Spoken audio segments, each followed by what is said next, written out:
और आज आपने देखा है कि संविधान को कमजोर करने की पूरी कोशिश भाजपा वालों ने की। और जब उनको पता लगा कि 2024 के जो आम चुनाव थे कि उसमें कि जनता खिलाफ है संविधान को कमजोर करने की, जनता लड़ेगी, जनता आवाज उठाएगी, तब वो पीछे हटे और उन्होंने जो इनका वोट चोरी का काम है उसको मजबूत करना शुरू किया। वोट चोरी का मतलब यह है कि आपके वोट का अधिकार खत्म करने की साजिश। कौन है वोट चोर? जोर से बोलो, कौन है वोट चोर? नाम लो उनका, नाम लो उनका। उनके साथ 3 और लोग हैं। सबसे पहला ज्ञानेश कुमार, बोलो मेरे साथ, ज्ञानेश कुमार। मेरे साथ बोलो, विवेक जोशी, SS संधू। ये 3 लोग हमारे चुनाव आयोग के सबसे बड़े अधिकारी हैं और इनको इतनी शर्म नहीं है कि इस देश ने उनको दायित्व दिया है, उनको जिम्मेदारी दी है कि हमारे लोकतंत्र की रक्षा करें, हमारे वोट की रक्षा करें, लेकिन इनको शर्म नहीं है। ये आपके यहां से बिहार से 65 लाख वोट काट रहे हैं, काटे हैं इन्होंने। तो आप बताइए, क्या इनको पद के पीछे छिपने देना चाहिए? क्या इनको अपने पद के पीछे छिपना देना चाहिए, हाँ कि ना? नहीं, बोलो नहीं छिपना है। क्या कुछ महीने बाद ये रिटायर होके चैन की जिंदगी जी सके? ये अच्छी बात है? क्या ये देश इनको भूलेगा? क्या आप इनको याद रखेंगे कि नहीं? जिन्होंने लोकतंत्र के साथ, संविधान के साथ, इस देश की मिट्टी के साथ विश्वासघात किया है, उनको आप भूलेंगे कि याद रखेंगे? याद रखिए इनको, इनके नाम याद कर लीजिए। जैसे एग्जाम के लिए आप मुद्दे याद करते हैं, उसी तरह से ये 3 नाम, और चौथे हमारे प्रधानमंत्री नरेंद्र मोदी जी, 5वें उनके गृह मंत्री अमित शाह जी, आप याद रखिए, क्योंकि वो समय आया और आएगा कि देश को जवाब देना पड़ेगा। और वो समय आएगा जब आप अपने अधिकारों की लड़ाई को मजबूत बनाएंगे, अपने बिहार को मजबूत बनाएंगे। और जो आपके साथ विश्वासघात हो रहा है, तो मेरी बहनों, बहुत समझदार होती हो तुम, ले लो 10,000 और चुनाव से पहले और देंगे तो और भी ले लो, लेकिन अपना वोट मत दो इनको।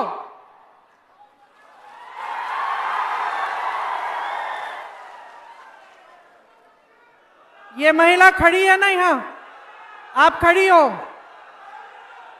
आपका वोट इस आपकी बेटी जो आपके पास खड़ी है, इसको जाना चाहिए। आपका वोट इन बेटियों के नाम होना चाहिए, इन बेटियों के नाम। और आपका वोट आपके अपने भविष्य के नाम होना चाहिए। आप इस कीमती वोट को व्यर्थ नहीं करेंगे। आप बिहार की महान जनता हो, ये वोट ही आपकी अमानत है, आपकी सबसे बड़ी शक्ति है। इसको व्यर्थ मत करो, इनकी बातों में मत पड़ो। बहुत हो गया है, बहुत हो गया है, आपने सब कुछ देख लिया। आपने धर्म के नाम पर वोट डाल के देख लिया।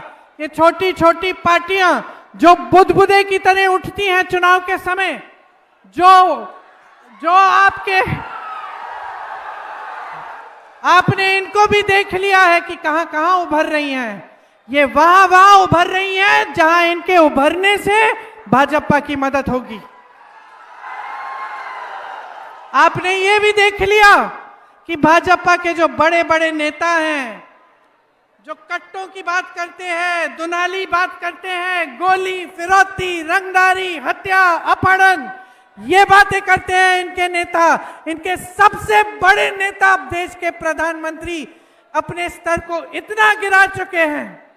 आप सब देख रहे हैं, आपकी आंखों के सामने है। एक तरफ वंदे मातरम जो हमारे देश का गीत है, जो अहिंसा और सत्य का गान है, जो उस आंदोलन, उस सत्याग्रह का गान है जिसने अहिंसा द्वारा इस देश को स्वतंत्र किया, और आप ऐसी हिंसक बातें कर रहे हैं। आप किसका मजाक उड़ा रहे हैं? इस देश की जनता का मजाक उड़ा रहे हैं। ये देश जो है बहुत विवेक है इसमें। मैं बताती हूं आपको, सुन लीजिएगा प्रधानमंत्री जी जहां भी है, मैं बताती हूं, इस देश में इतना विवेक है कि आपको पहचान रही है। आज आप वोट चोरी पर उतर गए हैं, क्योंकि आप जानते हैं कि ध्यान भटकाने से काम चल नहीं रहा है, धर्म का नाम लेने से काम चल नहीं रहा है, लोगों का बेवकूफ बनाने से काम चल नहीं रहा है।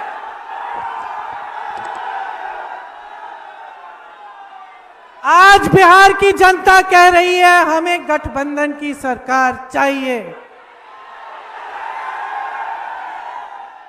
हमें एक ऐसी सरकार चाहिए जो दिन रात हमारे लिए काम करे। ऐसे नेता चाहिए शकील अहमद जी के जैसे। कुछ महीनों पहले की बात है, इनका एक निजी भी बहुत बड़ा संघर्ष रहा। इनका सुन लीजिए, इनका एक बहुत बड़ा निजी संघर्ष रहा। अपने प्यारे बेटे को खो डाले, लेकिन आज हिम्मत करके आपके सामने खड़े हैं। किसी भी मां, किसी भी पिता को मालूम होता है सबसे बड़ा भय क्या होता है। यही होता है ना कि बच्चे को कुछ हो जाएगा, इससे बड़ा कुछ नहीं होता, आप सब समझते हैं। और उस हादसे से गुजर के भी जो आपके सामने आपकी सेवा करने के लिए तैयार है, वैसा नेता चाहिए आपको, इनके जैसा। आपको राहुल जी, तेजस्वी जी जैसे नेता चाहिए। राहुल गांधी जो इस देश के 4000 किलोमीटर पैदल चले और 4000 और इन्होंने यात्रा की, कुल मिलाकर 8000 किलोमीटर। किस लिए? आपके लिए, न्याय मांगने के लिए, इस देश की एकता के लिए, ये कहने के लिए कि चाहे आप अल्पसंख्यक हो, चाहे आप हिंदू हो, मुसलमान हो, सिख हो, ईसाई हो, बौद्ध धर्म के हो, चाहे आप जैन धर्म के हो, आप सब इस देश में एक हो। ये कहने के लिए कि सबका समान प्रतिनिधित्व होना चाहिए, कि अति पिछड़ी जातियां, दलित, अल्पसंख्यक, सबको प्रतिनिधित्व मिलना चाहिए। ये कहने के लिए कि देश भर में जाति जनगणना होनी चाहिए, ताकि जाने तो सही कि कितने लोग हैं किस किस जाति के, ताकि उनको न्याय मिले। भाजपा के बड़े नेताओं ने इसका विरोध किया। फिर 24 का चुनाव आया, घबरा गए कि हम इसका विरोध करेंगे तो हम हार सकते हैं।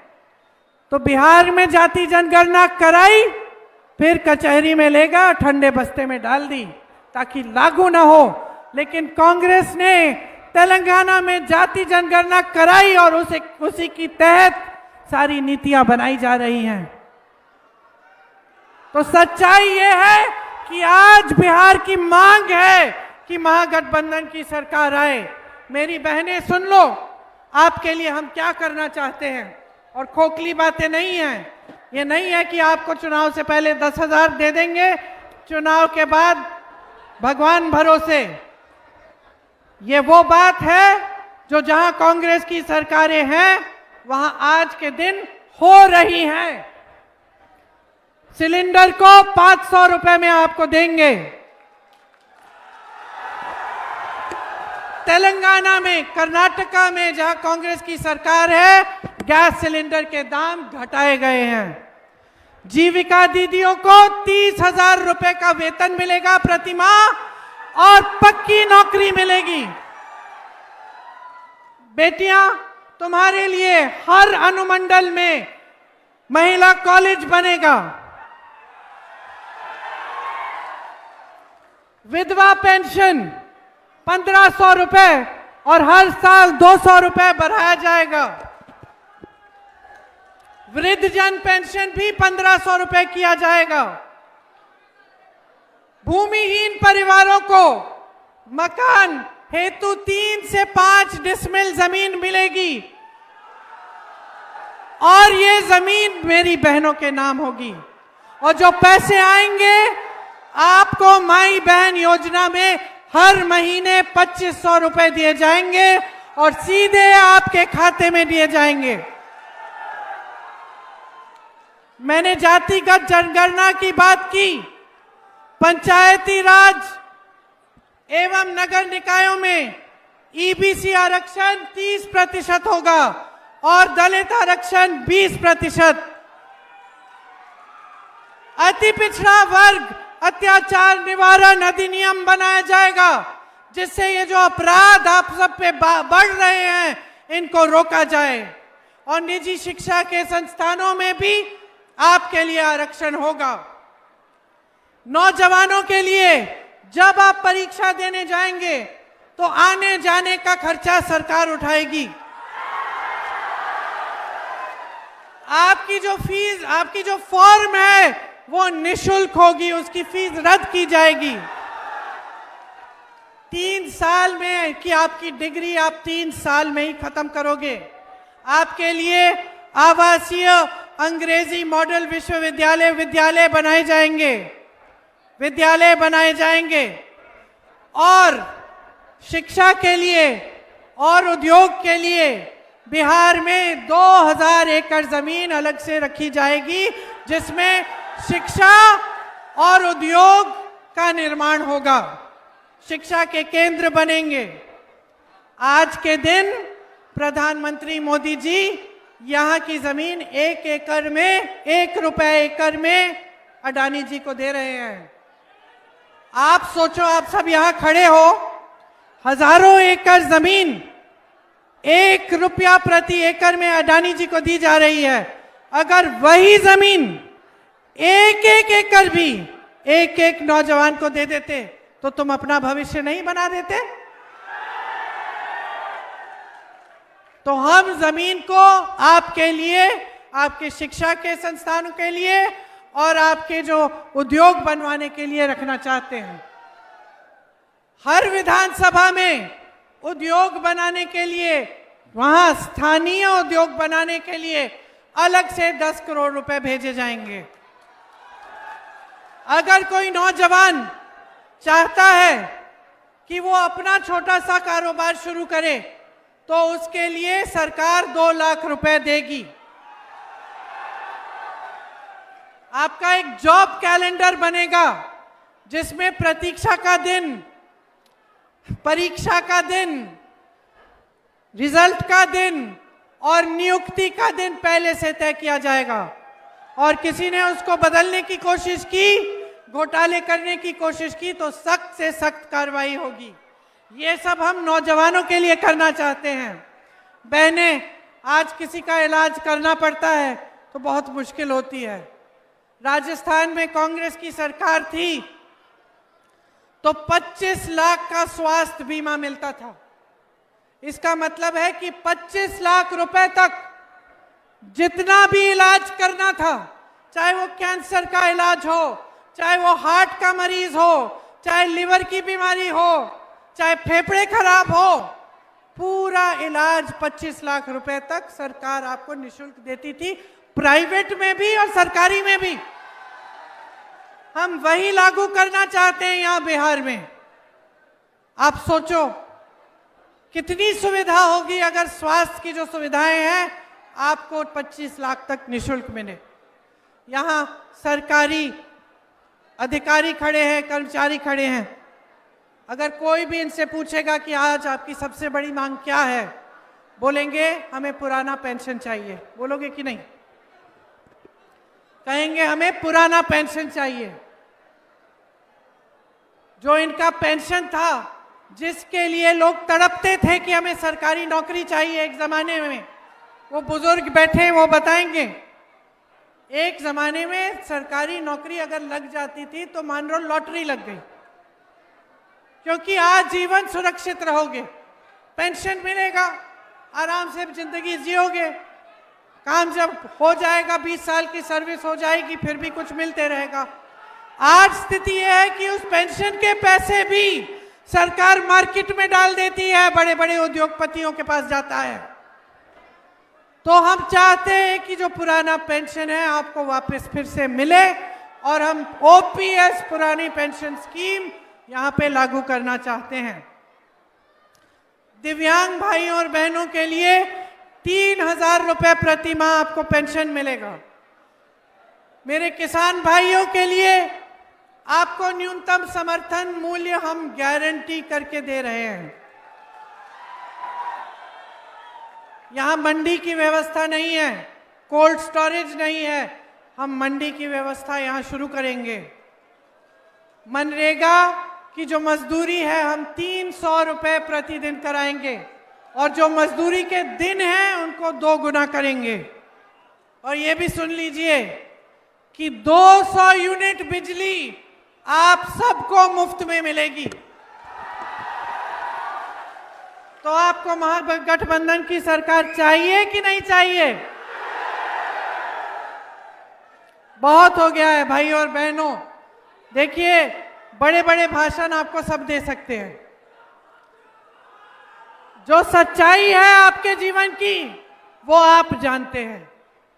आपको जरूरत नहीं है कि कोई बड़ा नेता आए मेरी तरह मंच पे खड़े होकर आपको बताए कि आपका संघर्ष का जीवन है। आप अपने संघर्ष को जी रहे हो, रोज सुबह उठते हो, घबराते हो, आज मजदूरी मिलेगी कि नहीं, बच्चों की फीस भर पाएंगे कि नहीं, इलाज हो पाएगा कि नहीं। तो बदलाव लाना है, मेरे लिए नहीं, शकील जी के लिए नहीं, कांग्रेस पार्टी के लिए नहीं, महागठबंधन के लिए नहीं, आपके अपने लिए। आपकी इस प्यारी बिहार की धरती के लिए, जिसने सबको बनाया है, इस देश को बनाया है, जिसको बिगाड़ा जा रहा है, इस धरती के लिए, इस मिट्टी के लिए जिसमें आपके पूर्वजों का खून, पसीना और शहादत है, आपके पूर्वज जिन्होंने किसान आंदोलन किया, जिससे हमारा सत्याग्रह शुरू हुआ, जिससे हमारा देश आजाद हुआ, उनके लिए और आने वाली भविष्य की जो पीढ़ी है उसके लिए, अपने छोटे छोटे बच्चों के लिए एक महान बिहार, एक महान जनता जो इस बिहार का निर्माण कर पाए, जिसे मौका मिले, जिसे सरकार एक समान दृष्टि से देखे और सबको इकट्ठे आगे बढ़ाने का काम करे। तो आपने बहुत ही ध्यान से मेरी बातें सुनी। एक बार मेरे साथ बिहार की धरती की जय करिए, बोलिए बिहार की धरती की, बिहार की धरती की, बिहार की धरती की। और जान लीजिए कि ये जो वंदे मातरम, जिसकी 125वीं शायद सालगिरह कल पूरे भाजपा ने मनाई, ये भाजपा वाले, ये आरएसएस वाले इसको कहने से कतराते थे, इसको गाने से कतराते थे। ये स्वतंत्रता संग्राम का गीत था, इस देश का गीत है, इस जमीन की एकता की, इसकी जनता की एकता का गीत है। तो मेरे साथ आज बोलो वंदे मातरम, वंदे मातरम, वंदे मातरम। आज भी आपकी आजादी की लड़ाई है, आज भी आपकी अधिकारों की लड़ाई है, आज भी आपके ही देश की लड़ाई है। जय हिंद।